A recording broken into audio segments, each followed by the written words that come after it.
আসসালামু আলাইকুম। আমাদের একটা সেলস কনফারেন্স অনুষ্ঠিত হতে যাচ্ছে আগামী 10 তারিখ কক্সবাজারে। এখানে আমরা বিভিন্ন ক্রাইটেরিয়া বেসিসে আমাদের সেলস ফিল্ডে যারা আছে বেস্ট পারফর্মার তাদেরকে আসলে আমাদের এখানে পার্টিসিপেশনের জন্য তারা মনোনীত হয়েছে। তো এখানে সবাইকে আসলে আমরা নিতে পারতেছিলাম বিভিন্ন ক্রাইটেরিয়া বেসিসে, কারণ হয়তো বা ওরা যে টার্গেটটা ছিল বা যে কন্ডিশনসগুলো ছিল এই কন্ডিশনের বেসিসে তারা ফিল আপ করতে পারেনি দেখে ওরা হয়তো আজকে যেতে পারতেছে না সবার সাথে, বাট তারাও যেতে পারবে।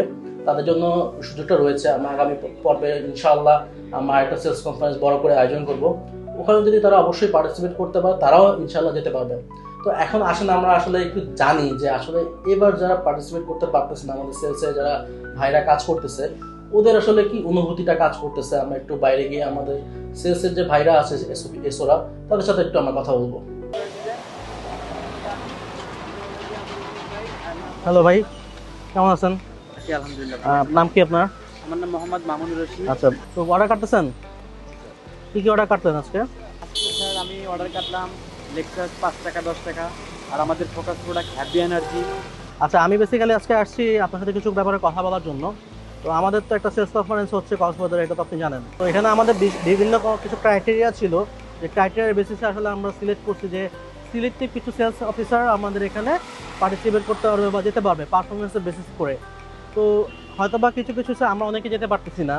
তো হয়তোবা এমনও হইতে পারে যে আপনি ওই দলের একজন। তো সেই ক্ষেত্রে যদি আপনি যেতে না পারেন, তো আপনার কি এই ব্যাপারে আপনার যে অনুভূতি বা আপনি যেতে পারছেন না এই ব্যাপারে আপনি কিছু যদি আমাকে শেয়ার করতেন। এই বছর যেহেতু আমরা এই কনফারেন্সে যেহেতু আমরা যেতে পারছি না, তাই খারাপ তো একটু লাগার কথা, এটা লাগবে স্বাভাবিক, কিছু করার নেই। যেহেতু কোম্পানির কিছু শর্ত থাকে, সেই শর্ত মেনেই কোম্পানি আমাদেরকে নিয়ে যাবে। আমরা যারা যেতে পারছি না এটা ভেঙে পড়ার কিছু নাই বা মন খারাপের কিছু নাই, কারণ আমাদের সহকর্মীরা যাচ্ছে, কোম্পানি এত বড় একটা আয়োজন করছে। তো এখানে একটা আশার বিষয় হচ্ছে যে আমাদের জন্য কোম্পানি আবার নেক্সট কনফারেন্সের ব্যবস্থা করবে। সেখানে আমরা যারা অ্যাচিভমেন্ট করব তারা অবশ্যই আমরা সেখানে যাব। আগামী কনফারেন্সে আকিজ বেকার্স লিমিটেডের পক্ষ থেকে যেন আমরা কক্সবাজার যেতে পারি, আমরা সেই লক্ষ্যে আজ থেকে নিজেকে পরিপূর্ণ দিয়ে কাজ করবো ইনশাআল্লাহ। কি নাম আপনার, কেমন আছেন? মেহেদি হাসান। কোন জায়গায় আছেন? হচ্ছে ঢাকা ট্যুরিজমে আগারগা পয়েন্টে আছি, 2 বছর আছে এখানে। অর্ডার করা শেষ? হ্যাঁ, ওটা কাটা শেষ। কি কাটলেন? এই তো বিস্কিট, আমার হচ্ছে ফান্টাস্টিকের বিস্কিট আছে, চিপস, পটেটো, চিপ বাইট, তারপর হচ্ছে ফান্টাস্টিকের কেক, চানাচুর। ওকে, আমাদের তো একটা সেলস কনফারেন্স হচ্ছে কক্সবাজারে, এটা তো জানেন মনে হয়। আচ্ছা, আপনি কি ওখানে আছেন না নাই? না, আমি ওখানে নাই। আমি হচ্ছে একটু সমস্যার জন্য যেতে পারি না, অল্প একটুর জন্য আর কি। হ্যাঁ, আমাদের আসলে বিভিন্ন ক্রাইটেরিয়া অনুযায়ী আমাদের সেলস কনফারেন্সে কারা যাচ্ছে না এটা কিছু ক্রাইটেরিয়া ছিল, শর্ত ছিল। ওই কারণে হয়তো অনেকে যেতে পারতেছে না। তো এই যে অনেকে যেতে পারতেছে না, আপনাদের মতো অনেক সেলস অফিসার ভাই আছে আমাদের।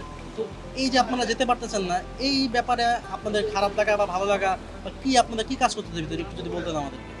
কষ্ট তো লাগবেই, কিন্তু পাশাপাশি হচ্ছে আনন্দিত আমি, কারণ হচ্ছে আমার যারা ভাইয়েরা আছে, যারা হচ্ছে আমার কলিগ, তো তারা যেতে পারছে, এর জন্য আমি খুবই আনন্দিত। আর কোম্পানির কাছে অনেক কৃতজ্ঞ। কোম্পানি হচ্ছে আরও একটা সুযোগ দিচ্ছে আমাদেরকে। আমরা অল্প একটুর জন্য যেতে পারিনি, আমি আমারটা বলতেছি, অল্প একটু সামান্য একটুর জন্য যেতে পারিনি। যাই হোক, ওইটা মূলত ঈদের মাস ছিল, যার জন্য হচ্ছে আমি যেতে পারিনি। এই সুযোগটা হয়নি, কারণ ঈদের টাইমে জানেন তো ঢাকার মধ্যে একটু সেলটা কম থাকে, যার কারণে। তবে যারা যেতে পারছে, যাচ্ছে, আজকে যাবে হয়তো, তো তাদের জন্য খুবই আনন্দিত আমি। আর কোম্পানি হচ্ছে সামনে যে প্রোগ্রামটা করবে, কনফারেন্সটা করবে আমাদের জন্য কক্সবাজারে, ওইটার জন্য হচ্ছে আমরা প্রিপারেশন নিচ্ছি। ইনশাল্লাহ ওইটা আমরা ফুলফিল করে নেক্সট পরবর্তী যে কনফারেন্সটা হবে সেটাতে আমরা অবশ্যই যাব। যারা আমরা যেতে পারি নাই তারা ওই উদ্যম নিয়েই কাজ করতেছি। আমরা হচ্ছে যারা যেতে পারিনি তারা হচ্ছে কমপ্লিট করে টার্গেট অ্যাচিভ করে আমরা অবশ্যই ইনশাআল্লাহ সামনের কনফারেন্সে কক্সবাজার যাব 100%।